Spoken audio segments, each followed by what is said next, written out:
selama ini Anda meyakini bahwa seluruh ucapan Muhammad, semua perkataan Muhammad itu bukan berdasarkan hawa nafsu, tapi berdasarkan wahyu. Ayatnya sudah jelas, wa ma yantiqul hawa illa ma huwa wahyu. Baik. Tidak ada dusta. Kamu yang tidak percaya. Baik. Apa? Lantas bagaimana?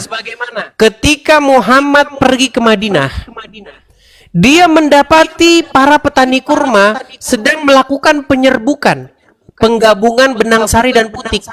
Ditempel secara manual biar buahnya banyak. Tahu benang sari, tahu putik ya? Pernah sekolah kan? Ya, Oke. terserah ya. Nah, ditempel sama petani kurma itu secara manual. Lalu Muhammad lewat. Dan dia berkata, apa yang mereka lakukan itu?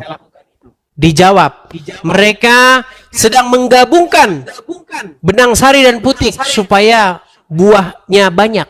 Lalu apa kata Muhammad? Jikalau mereka tidak melakukannya, sesungguhnya pohon kurma itu akan baik-baik saja.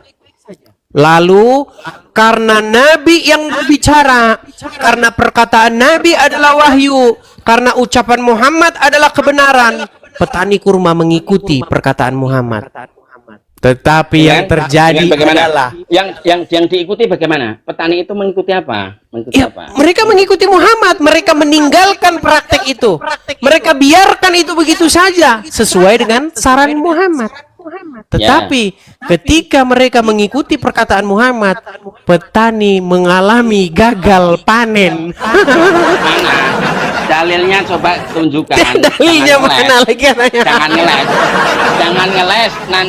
Nanti itu ujung-ujungnya hadis yang mau memfitnah Nabi Muhammad. Memfitnah Muhammad katanya. Makanya sungguh orang-orang Islam harus belajar kepada Edis TV. Baik. Saya percaya sama kiai yang dia pakarnya hadis. Kalau karena Anda makanya selama ini Anda jadi orang Islam karena Anda dikibulin terus sama kiai. Perhatikan.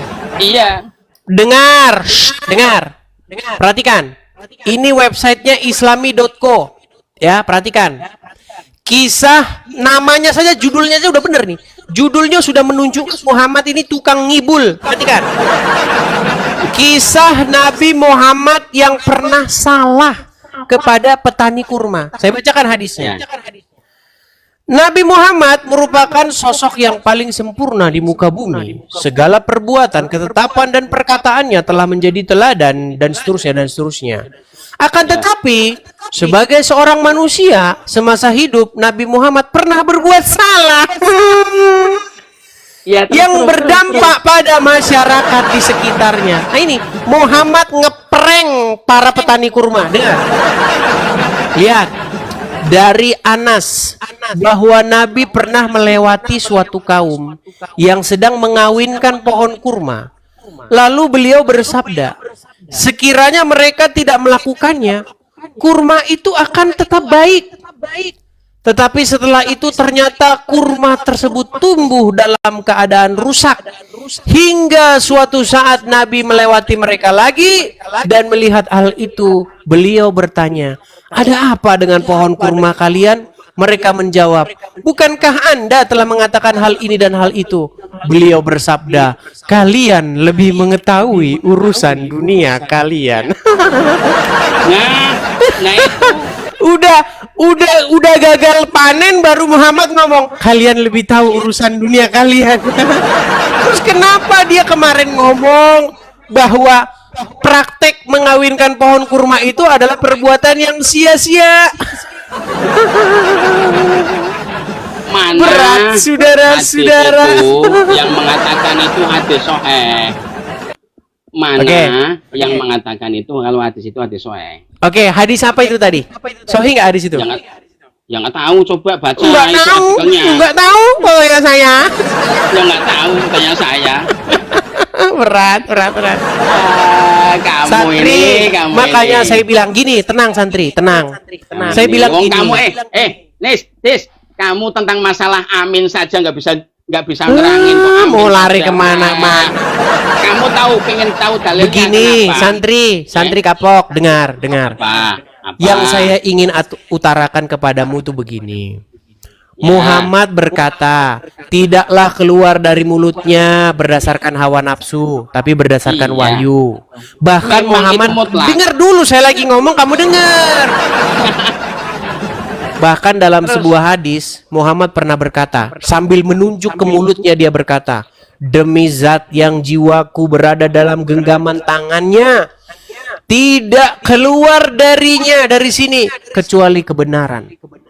Ternyata ketika kita baca hadis tentang petani kurma tadi, keluar dari mulut Muhammad sebuah kesalahan. Artinya Muhammad sebagai seorang pembohong.